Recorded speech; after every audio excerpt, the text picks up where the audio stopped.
الحمدللہ رب العالمین والصلاة والسلام علی سید الانبیاء والمرسلین، اما بعد فاعوذ باللہ من الشیطان الرجیم، بسم اللہ الرحمن الرحیم۔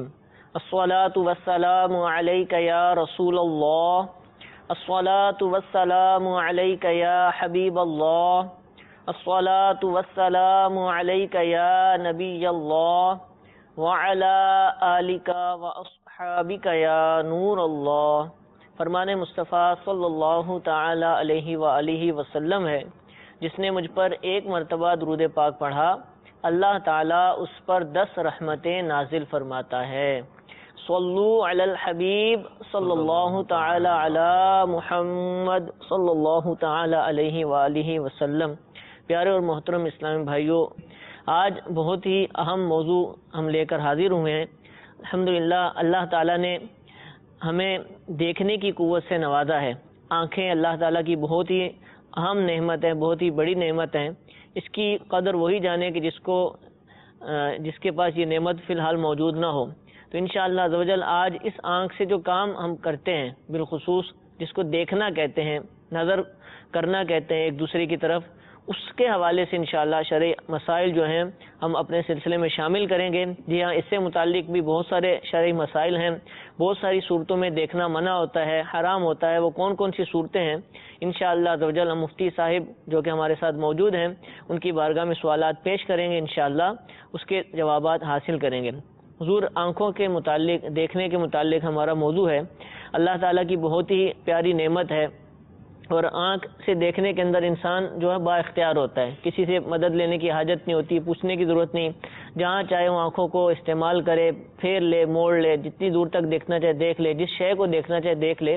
لیکن کیا شریعت مطہرہ نے اس نعمت سے متعلق بھی کوئی حد مقرر کی ہے کہ یہاں تک دیکھ سکتے ہیں، یہ دیکھ سکتے ہیں، ایسا دیکھ سکتے ہیں، یا بس اپنا اختیار استعمال کرتے ہوئے جیسا چاہے اس کو استعمال کریں؟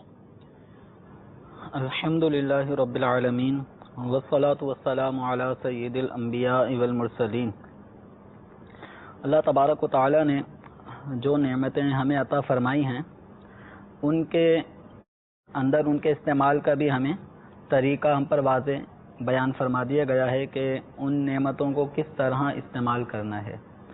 تو آنکھ یہ اللہ تبارک و تعالی کی بہت عظیم نعمتوں میں سے ہے، اور جیسے کہ آپ نے تمہیداً ذکر کیا کہ اس کی قدر وہی جانتا ہے کہ جس کے پاس یہ نعمت نہیں ہے۔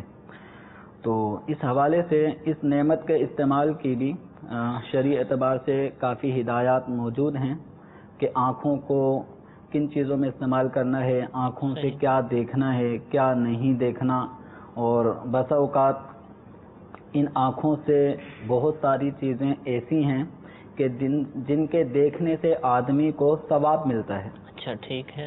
اور بہت ساری چیزیں ایسی ہیں کہ ان نگاہوں کو اگر ان کاموں کو دیکھنے میں استعمال کریں گے تو آدمی گناہگار ہوگا۔ آنکھوں کا استعمال ہے، آنکھوں کا استعمال اچھا بھی ہے، صحیح، برا بھی ہے، جائز بھی ہے۔ جائز کا مطلب یہ ہے کہ دیکھنے میں نہ گناہ ہے نہ ثواب ہے، ٹھیک ہے، مباح ہے، ٹھیک ہے۔ اور بعض چیزوں کو دیکھنا، بعض اشخاص کو دیکھنا، بعض ذاتوں کو دیکھنا، یہ ثواب کا کام ہے۔ صحیح۔ مثال کے طور پہ ان آنکھوں سے اگر دیکھنا ہے تو قرآن پاک کو دیکھیں، سبحان اللہ، اس نیت سے دیکھیں انسان کہ یہ اللہ تبارک و تعالیٰ کا کلام ہے، سبحان اللہ، جو اس نے اپنے بندوں کی ہدایت کے لیے اپنے سب سے آخری رسول سیدنا محمد رسول اللہ صلی اللہ علیہ وسلم سے نازل فرمایا۔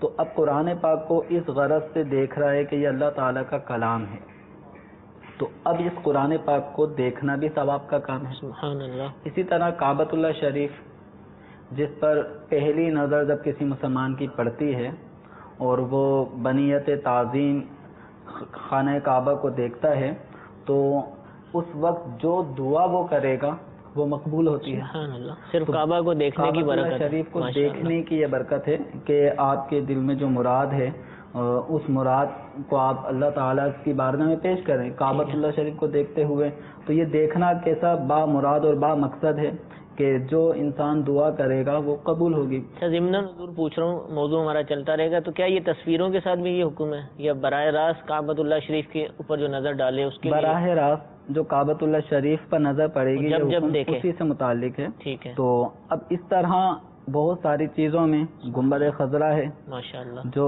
مسلمان عاشقان رسول ان کی آنکھوں کی ٹھنڈک ہے. الحمدللہ. گنبد خضرا کو دیکھ کے ایک تسکین ملتی ہے. الحمدللہ. سنہری جالیوں کو دیکھتے ہیں تو دل کو قرار آتا ہے، چین آتا ہے.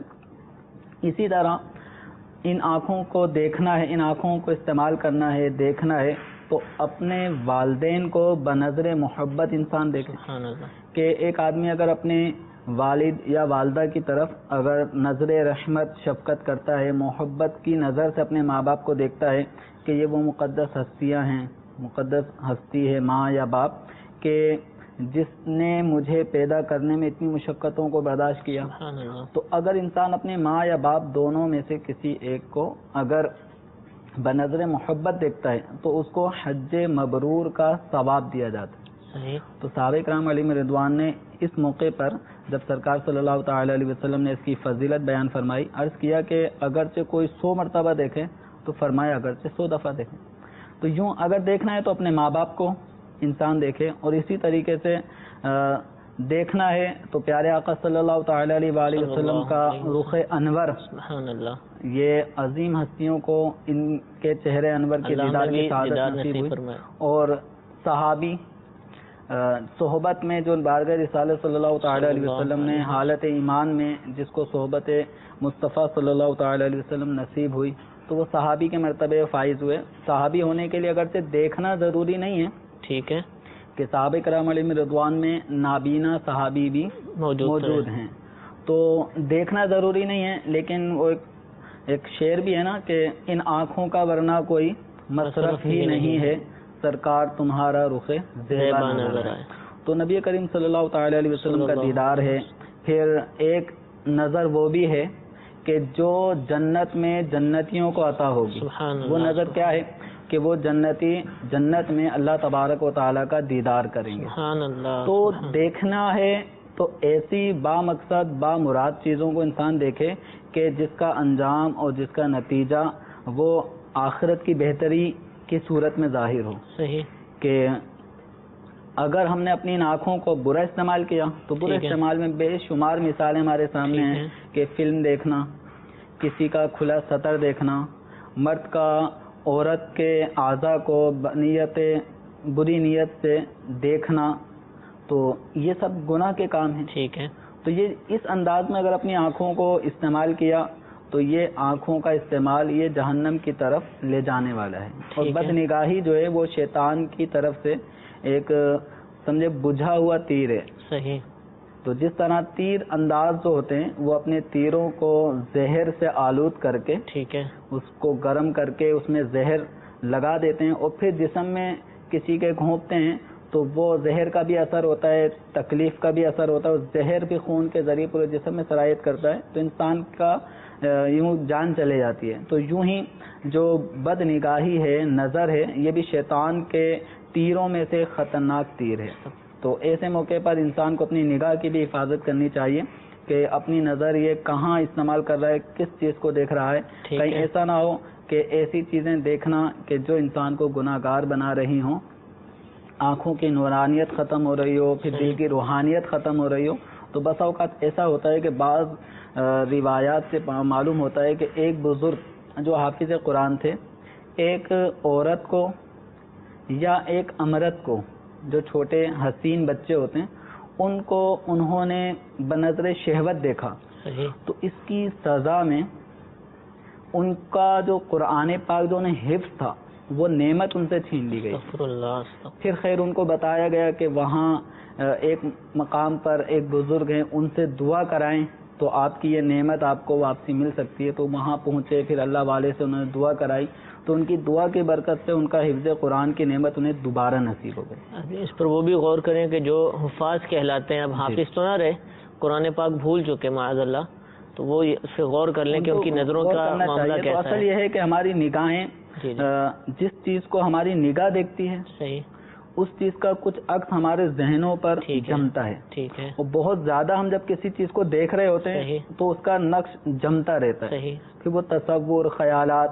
تو اگر کوئی کعبۃ اللہ شریف کو دیکھ رہا ہو، گنبد خضرا دیکھتا ہو، جنت البقیع کے مزارات دیکھتا ہو، سنہری جالیاں دیکھتا ہو، اللہ والوں کے چہروں کو دیکھتا ہو، تو آٹومیٹکلی اس آدمی کے ذہن میں جب اچھی اچھی چیزوں کا دیکھنا پایا جاتا ہے تو اس کے خیالات پاکیزہ ہوتے ہیں. خیالات پاکیزہ ہونے کے ساتھ ساتھ اس کو خواب بھی اچھے دلی طور پر بھی مطمئن ہوتا ہے، دلی طور پر مطمئن، تقویٰ، پرہیزگاری، نورانیت، روحانیت اس کو نصیب ہوتی ہے. لیکن اگر اس کے برعکس اگر کوئی اپنی نگاہوں کا غلط استعمال کرتا ہے، فلمیں دیکھتا ہے، بری تصاویریں، فحش تصاویریں دیکھتا ہے، تو اس کے چونکہ صبح شام اس کے ذہنوں میں انہی چیزوں کا تصور رہتا ہے.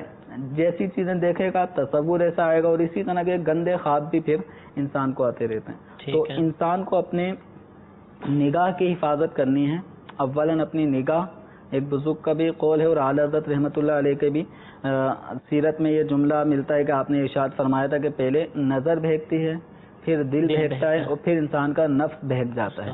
تو اس لیے اپنی نگاہوں کو ایسی چیزوں کے دیکھنے سے ہمیں بچانا چاہیے کہ جنہیں دیکھنا ناجائز ہے، گناہ ہے، کہ دیکھنے سے محبت بڑھے گی، اس کو حاصل کرنے کے لیے انسان ارادہ کرے گا، عزم کرے گا، اور بس اوقات پھر اس چیز کو پانے کی کوشش بھی کرتا ہے، پا بھی لیتا ہے، لیکن اس چیز کا حاصل کرنا ناجائز بھی ہوتا ہے. تو اس لیے ابتدا ہی ایسی نہ ہو کہ جس کی انتہا اتنی خراب ہو. تو اس حوالے سے اپنی نگاہوں کا ہمیں خیال رکھنا، اس کی حفاظت کرنا بہت زیادہ اہم ترین ہماری زندگی کا ایک شعبہ ہے، آنکھوں کی حفاظت کرنا. اچھا حضور، کیا اب مرد و عورت بالکل ایک دوسرے کو نہیں دیکھ سکتے؟ اب اپنے محارم ہیں، چلے ان کو تو دیکھ لیا، اس کے علاوہ کوئی مرد کسی عورت کو نہیں دیکھ سکتا؟ یا اس کی کوئی حد بندی ہے؟ کیا ہے اس کے حوالے سے؟ دیکھیں، اس میں حد بندی تو رکھی گئی ہے. ٹھیک ہے. ایسا نہیں ہے کہ آدمی اب جس کو چاہے دیکھتا رہے. ٹھیک ہے. محارم ہیں تو محارم کو دیکھنا بھی جائز ہے، لیکن اس میں بھی ایک حد رکھی گئی. اچھا. اجنبیہ عورت ہے، اس کو بھی دیکھنے میں ایک حد رکھی گئی ہے، کس حد تک، کس موقع پر صحیح دیکھ سکتا ہے اور کس موقع پہ نہیں دیکھ سکتا. ٹھیک ہے. تو اس حوالے سے نظر کے احکام بیان کیے گئے ہیں. قرآن پاک میں ارشاد فرمایا گیا قُل لِّلْمُؤْمِنِينَ يَغُضُّوا مِنْ أَبْصَارِهِمْ وَيَحْفَظُوا فُرُوجَهُمْ ذَلِكَ أَزْكَىٰ لَهُمْ إِنَّ اللَّهَ خَبِيرٌ بِمَا يَصْنَعُونَ. یہ سورہ نور 18واں پارے کی آیت نمبر 30 ہے. اس میں اللہ تبارک و تعالی نے مسلمان مردوں کے بارے میں جو حکم ارشاد فرمایا، تو امام اہل سنت اعلیٰ حضرت رحمۃ اللہ علیہ اس کا ترجمہ فرماتے ہیں کہ مسلمان مردوں سے فرما دو اپنی نگاہیں نیچے رکھیں اور اپنی شرمگاہوں کی حفاظت کریں، یہ ان کے لیے بہت سترا ہے، بے شک اللہ عز و جل کو ان کے کاموں کی خبر ہے. صحیح.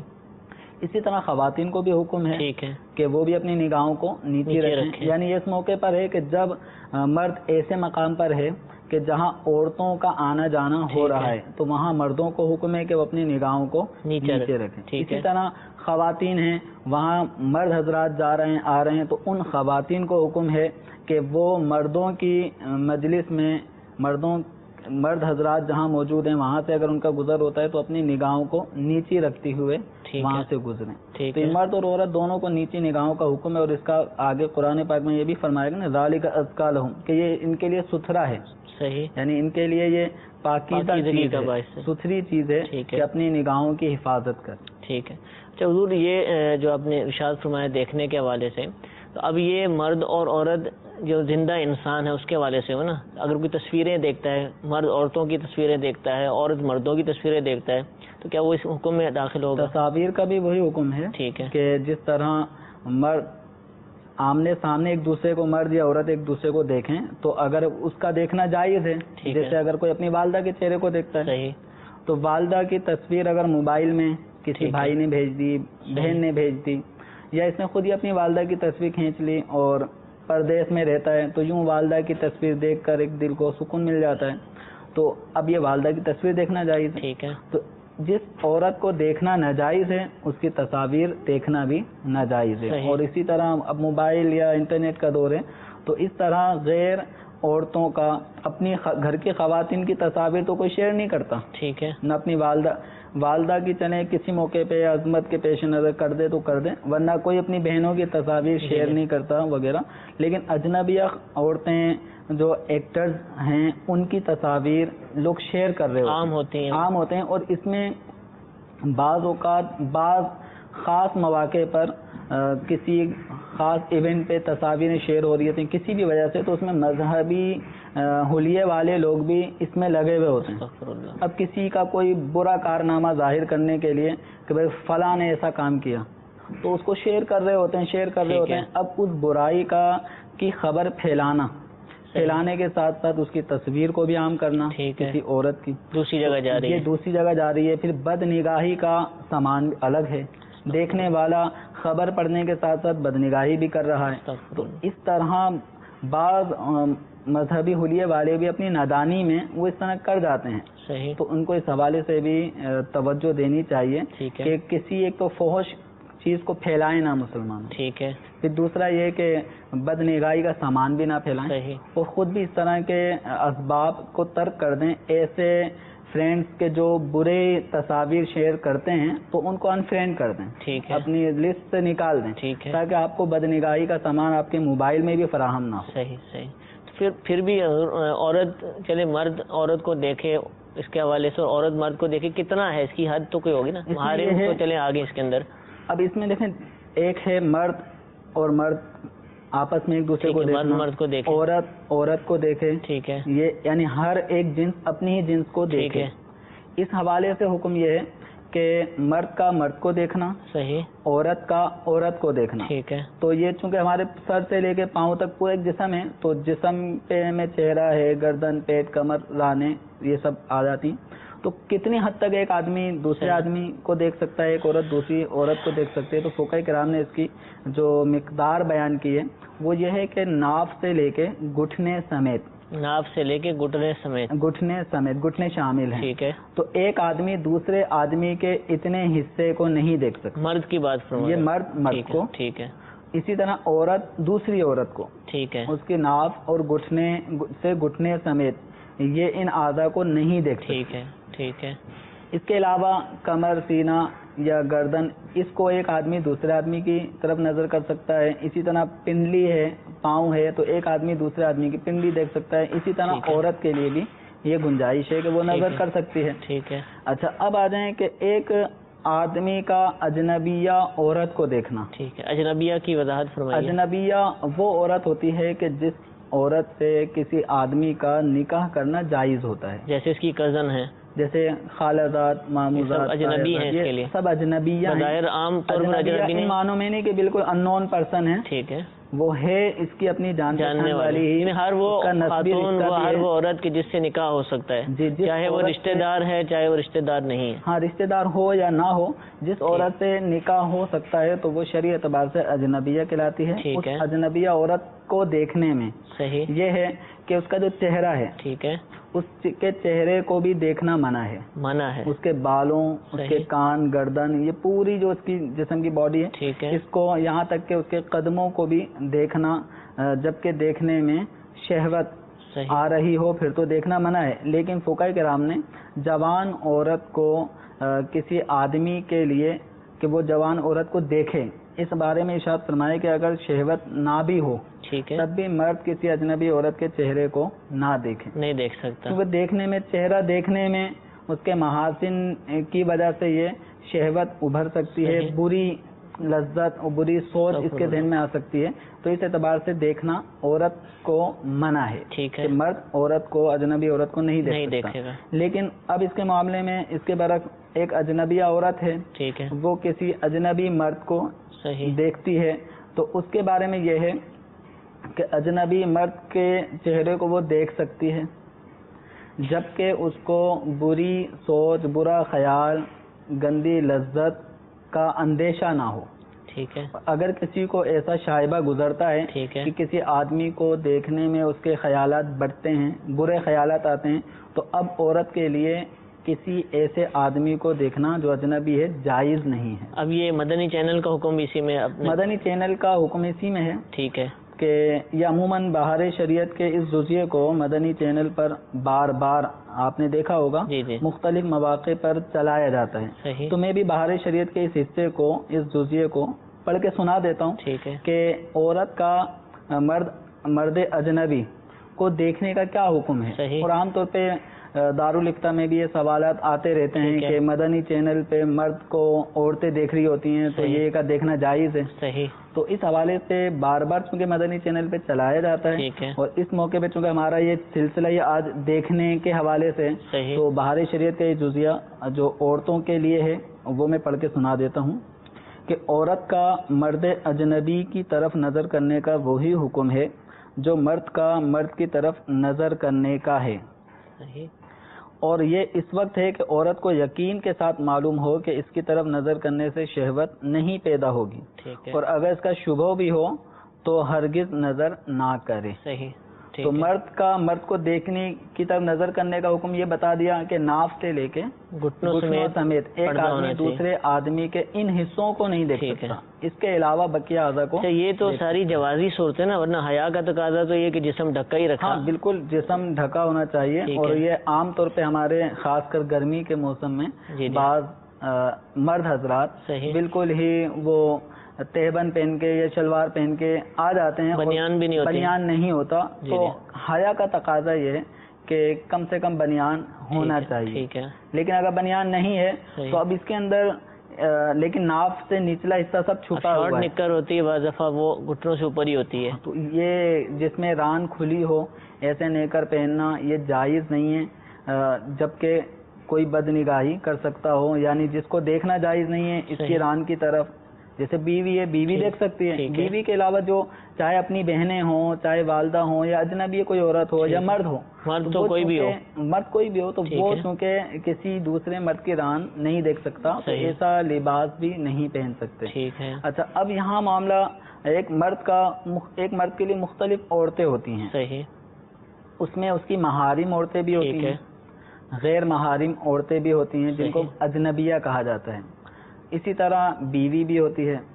تو مرد کا اپنی بیوی کو دیکھنا اس کا حکم الگ ہے، مرد کا اپنی محارم عورتوں کو دیکھنا اس کا حکم الگ ہے، اور مرد کا کسی اجنبی اور عورت کو دیکھنا اس کا حکم الگ ہے. تو مرد اور عورت جو میاں بیوی ہیں تو وہ ایک دوسرے کے جسم کو دیکھ سکتے ہیں. ٹھیک ہے. سر سے پاؤں تک. محارم جو ہیں تو محارم جو عورتیں جیسے ماں ہو گئی، بہن، بیٹی، پھوپھی، خالہ وغیرہ، جن سے نکاح ہمیشہ کے لیے حرام ہے. اس میں مرد کی ساس بھی داخل ہے کہ وہ بھی حرمت مصاہرت کی بنا پر اس کے اوپر ہمیشہ کے لیے حرام ہو جاتا ہے، کبھی بھی نکاح نہیں. تو اب یہ جو محارم عورتیں ہیں ان کی طرف نظر کرنے میں یہ ہے کہ مرد ان کے بالوں کو دیکھ سکتا ہے، چہرے کو دیکھ سکتا ہے، کان گردن کو دیکھ سکتا ہے، ان کے بازوؤں کو دیکھ سکتا ہے. اسی طرح ان کے گھٹنے سے نیچے جو پنڈلی اور پاؤں ان کی طرف نظر کر سکتا ہے. جوازی صورت ہے، یہ جواز حیا کا تقاضا یہی ہے کہ بلا ضرورت نہ چھوئے. جیسے بھائی ہے وہ انجیکشن لگانا چاہتا ہے اپنی والدہ کے، اپنی بہن، پھوپھی، خالہ کے، تو بازو میں لگانے کا ہے تو وہ بازو میں لگا سکتا ہے، کیونکہ جس حصے کو دیکھنا جائز ہے اس حصے کو چھونا بھی جائز ہے. ٹھیک ہے. اور اجنبیہ جو عورت ہے اس کے چہرہ اگرچہ وہ اعضاء سطر میں سے نہیں ہے لیکن فتنے کی وجہ سے فقہاء کرام نے فتنے کے دروازے بند کرنے کے حوالے سے جوان عورت کو یہی حکم دیا ہے کہ وہ اجنبی مردوں کے سامنے اپنے چہرے کو چھپائے. اور اجنبیہ عورت کے چہرے کو دیکھنا، چاہے مرد کہے کہ مجھے کوئی بری سوچ نہیں آتی یا برا خیال نہیں آتا، میرے دل میں کوئی فرق نہیں پڑتا، میں اس کو بیٹی کی نظر سے دیکھ رہا ہوں، میں اس کو بیٹی تصور کرتا ہوں، تو اس تصور کے باوجود بھی اس کو اجنبی عورت جبکہ وہ جوان ہو اس کے چہرے کو دیکھنے کی اجازت نہیں ہے، نہ ہی تنہائی میں اجنبی عورت کے ساتھ ملنے کی اس کو اجازت ہے. ٹھیک. اچھا حضور، اب آپ نے انجیکشن کا ذکر فرمایا، ڈاکٹر کے پاس جانا پڑتا ہے مرد کو، بعض دفعہ لیڈی ڈاکٹر کے پاس بھی سرکاری ہاسپٹلس میں بہت مواقع پیش آ جاتے ہیں، اور کم از کم نرس تو ہوتی ہے وہاں پر جو اسی طرح عورتوں کو مرد ڈاکٹروں کے پاس بھی جانا پڑتا ہے. تو اب اس میں 2-3 صورتیں، ایک تو یہ ہے کہ صرف چہرہ دیکھنا دکھانا، یا اپنے بازو کا تذکرہ فرمایا، اور بعض دفعہ کہ مرض ایسا ہوتا ہے اعضائے ستر بھی دکھائے جاتے ہیں. تو اب اس میں کیا حد بندی ہے؟ چہرہ کب دکھا سکتی ہے عورت مرد کو؟ بازو پر جو انجیکشن کا آپ نے فرمایا اس کے حوالے سے تو اجنبی مرد وہاں موجود ہوتے ہیں. اسی طرح آپریشن وغیرہ کے معاملات آتے ہیں تو اس سے زیادہ اعضاء دیکھے جاتے ہیں، اس میں کیا حد ہے؟ پھر ڈاکٹر خود جو ہے اس کے لیے بھی کیا حکم ہے؟ کیا اس کے لیے ضروری ہے کہ ہر وقت یہ ہر صورت میں یہ دیکھے؟ کیا کیا جائے گا اس کے اندر؟ دیکھیں اس میں یہی چونکہ اعضاء ہیں، جن اعضاء کو دیکھنا جائز نہیں ہے تو ان کو چھونا بھی جائز نہیں ہوتا. اب رہا معاملہ یہ کہ طبیب کا، ڈاکٹر کا، صحیح، حکیم جو ہوتے ہیں طب والے، تو ان کا کسی عورت کے جسم کو چھونا، تو اب اس میں یہ ہے کہ عورت کو چاہیے کہ اگر کوئی لیڈی ڈاکٹر ہی میسر ہو تو اس سے اپنا علاج کرائے، کہ ایک جنس دوسری جنس کی، اپنی ہی جنس کی طرف اس میں وہ معاملات نہیں ہوتا جو مخالف جنس کے اندر معاملات ہو جاتے ہیں. تو لیڈی ڈاکٹر سے علاج کرائے.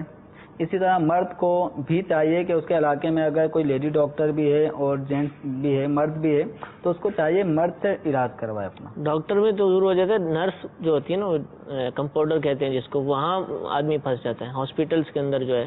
اب دیکھیں وہ ایک الگ چیز ہے، اگر آدمی کچھ ریکویسٹ کرے، ٹھیک ہے، تو بسا اوقات ریکویسٹ کرنے سے، اور پھر چونکہ وہ کہنے والے کی وضع قطع بھی ایسی ہو کہ جو اگر کہے اور ہاسپٹل کا عملہ اس کے ساتھ تعاون کرے، صحیح، اس کو پتہ ہے کہ میں اگر ہاسپٹل کے عملے سے کہوں گا کہ مجھے کوئی عام طور پہ ٹریٹمنٹ کے لیے نرسیں بھی آتی ہیں اور جو وہاں پہ بوائے ہوتے ہیں تو وہ بھی آتے ہیں لڑکے، تو ایسے موقع پر اگر وہ ہاسپٹل کے عملے سے کہتا ہے اور اس کی شخصیت ایسی ہے کہ وہ کہے اور اس کے کہنے سے وہ نرسیں اس کے قریب نہیں آئیں گی، ٹھیک ہے، ڈاکٹر مرد حضرات ہی اس کے پاس آتے رہیں گے، اس سے جو ٹریٹمنٹ رپورٹ وغیرہ لینا ہوتی ہے وہ سب کرتے رہیں گے، انجیکشن لگانا وہ کریں گے.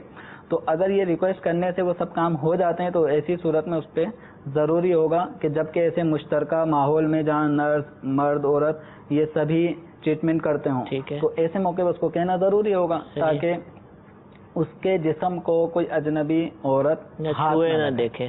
تو یہ کرنے سے جن کو جو کر سکتے ہیں ان کو کرنا چاہیے. بس اوقات اپنی کوئی ویلیو نہیں ہوتی، اگر انسان کچھ کہتا ہے کہ مجھے مرد ہی انجیکشن لگائے تو اس کو بھگا دیا جائے گا، ٹھیک ہے، اب وہ بیچارہ مجبور ہے. تو ایسے موقع پر کہ جہاں ایک مریض اپنے مرض کی حالت میں کسی ڈاکٹر کے پاس آتا ہے، اب اس میں مرد اور عورت کا یہ مخالف جنس بھی ہو سکتے ہیں کہ کوئی عورت مریضہ ہے اور اس کے جسم کو چھونا پڑ رہا ہے، مرض کی شناخت کرنے کے اعتبار سے، یا اس کے جسم میں کوئی تکلیف ہے اس کو چھو کر محسوس کرنا پڑے گا کس جگہ تکلیف ہے، تو یہ ضرورت ہے اس مرض کی شناخت کے حوالے سے، تو یہاں چھونے کی گنجائش ہے.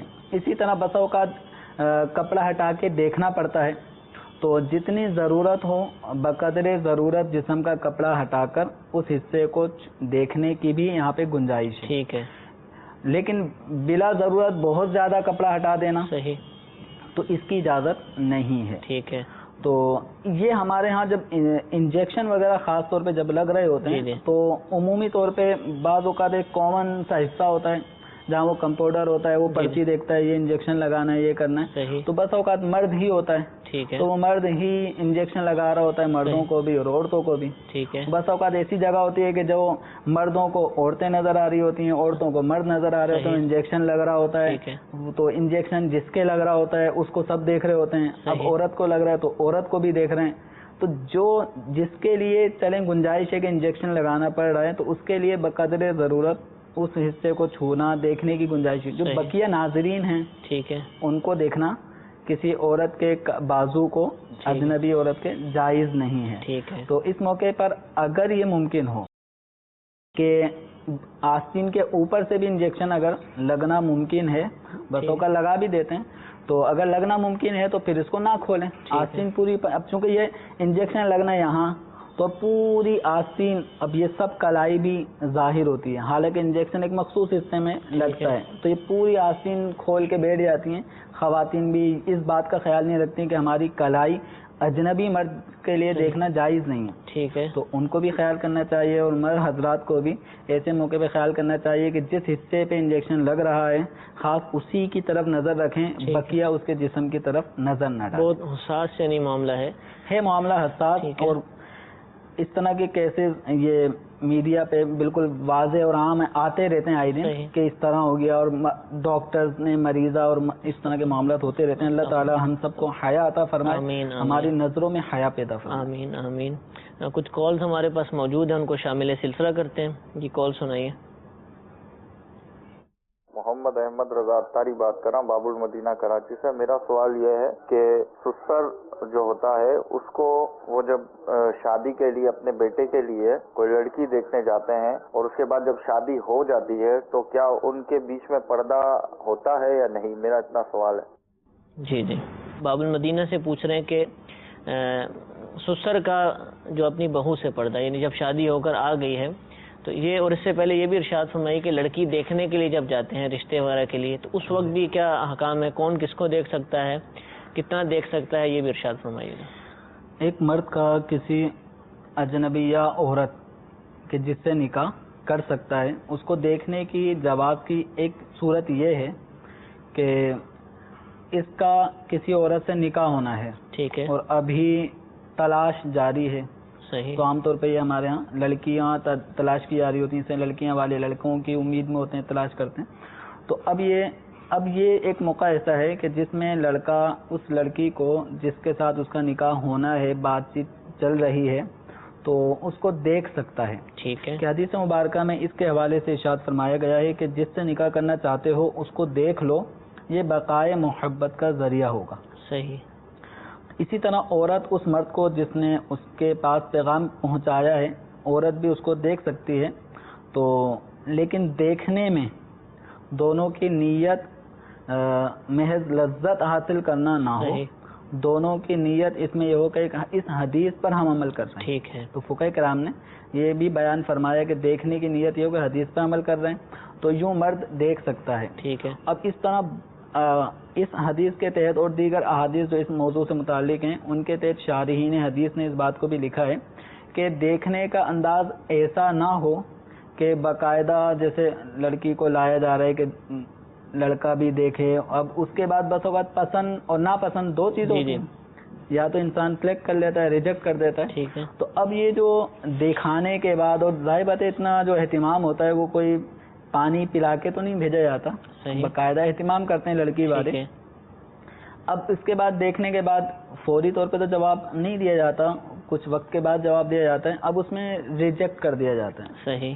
تو اب یہ ہے اختیار ہے لڑکے والوں کو کہ جس کو دیکھا ہے سمجھ میں آتی ہے اس کے اخلاق یا جو بھی معاملات, تو پسند کر لیں, ورنہ ناپسندیدگی کا یا کوئی مناسب انداز اختیار کر لیں. تو اب یہ جو انداز ہے اس انداز میں دکھانا, پھر یہ لڑکی کے لیے جب ریجیکٹ کر دیا جاتا ہے تو یہ بہت زیادہ اذیت کا باعث آزار ہوتا ہے, سخت تکلیف. جن لڑکیوں کے ساتھ ایسا ہوتا رہتا ہے تو وہ 2-3 دفعہ کے بعد شاید وہ چوتھی دفعہ اپنے آپ کو یوں دیکھنے کے لیے پیش بھی نہ کریں. ٹھیک ہے. تو دل آزاری ہوتی ہے. تو یہ انداز اختیار نہ کریں, بلکہ اس میں دیکھنے کا طریقہ یہ ہے کہ کوئی ایسی تقریب ہو, کوئی ایسا موقع ہو جس میں جس لڑکی کو نکاح میں انسان لانا چاہتا ہے تو لڑکے کو اس انداز میں دکھا دیا جائے کہ لڑکی کو محسوس نہ ہو کہ مجھے دیکھا جا رہا ہے. صحیح. اسی طرح لڑکے کو دکھا دیا جائے کہ بس اوقات یہی معاملہ لڑکے کو بھی ریجیکٹ کیا جا سکتا ہے, تو مرد حضرات کے لیے بھی یہ بہت تکلیف دہ سبب بن سکتا ہے. تو اس حوالے سے مرد یا عورت جو بھی ہو جس کو دکھایا جا رہا ہے تو دوسرے کو اس کا احساس نہ ہو. تو یہ اگر ریجیکٹ کر بھی دیا جائے گا تو اس کو پتہ ہی نہیں چلے گا. تو یہ ایک طریقہ اپنانا چاہیے, لیکن اس میں یہ نہ ہو کہ موبائل میں تصویر دے دی. ٹھیک ہے. اب وہ موبائل میں تصویر اسی کے پاس موبائل میں ہے, اس کے پاس ہے, 24 گھنٹے دیکھے ہی جا رہے ہیں. عورت کو دیکھنا شادی کے وقت تو کیا یہ ہے کہ وہ گھمانے کے لیے سمندر پہ لے گئے اور اس کو ہوٹل پہ ٹیبل بک کروا لی, چلے جانا یا ہم آنگی ہو جائے, بہت آپس میں ذرا مل ملیں, تھوڑا سا آپس میں پتہ چل جائے کیسے مزاج ہیں, تو کیا اتنی ہے اجازت ہے؟ نہیں, اس کی اجازت نہیں ہے کہ یہ دونوں سیر و تفریح کے لیے ایک ساتھ جائیں, بات چیت کریں, کھائیں پئیں, تو اس کی اجازت نہیں ہے. صرف نظر کرنے کی حد تک اجازت ہے, وہ بھی اس حوالے سے کہ پسند آیا پسند نہیں آیا. تو وہی ہے. اب رہا معاملہ سسر کا, جی جی, تو چونکہ نکاح جس کا ہونا ہے یہ اجازت اسی کے لیے ہے. صحیح. تو لڑکے کا جو باپ ہے اس کے لیے لڑکی کو دیکھنا، جبکہ وہ ابھی بہو نہیں بنی، اس سے ابھی لڑکے کا نکاح نہیں ہوا، ابھی یہ سسر نہیں بنا، تو یہ اجنبی ہی مرد ہے، اس کو دیکھنے کی اجازت نہیں ہے. ٹھیک ہے. اچھا، ایک صورت یہی ہے کہ جب نکاح ہو گیا تو یہ بہو بن گئی، تو بیٹے کی جو بیوی ہوتی ہے یہ محرم بن جاتی ہے. صحیح. محارم عورتوں میں شامل ہو جاتی ہے اور سسر اس کا محرم ہوتا ہے. تو یوں پردے کے احکام جو اجنبی عورت کے تھے وہ اب اس بہو کے نہیں رہتے دیکھنے کے اعتبار سے. ٹھیک ہے حضور، سوالات باقی ہیں کالز میں، لیکن ہمارے سلسلے کا وقت ختم ہو گیا. انشاءاللہ آئندہ سلسلوں میں کوشش کر کے ان سوالات کو شامل کریں گے. اللہ تعالی ہم سب کو علم دین حاصل کرنے، اس پر عمل کرنے کی توفیق عطا فرمائے. آمین بجاہ النبی الامین. صلو علی الحبیب صلی اللہ تعالی علی محمد صلی اللہ علیہ وسلم. گزارے کیسے زندگی، آؤ علماء سے پوچھ لیں.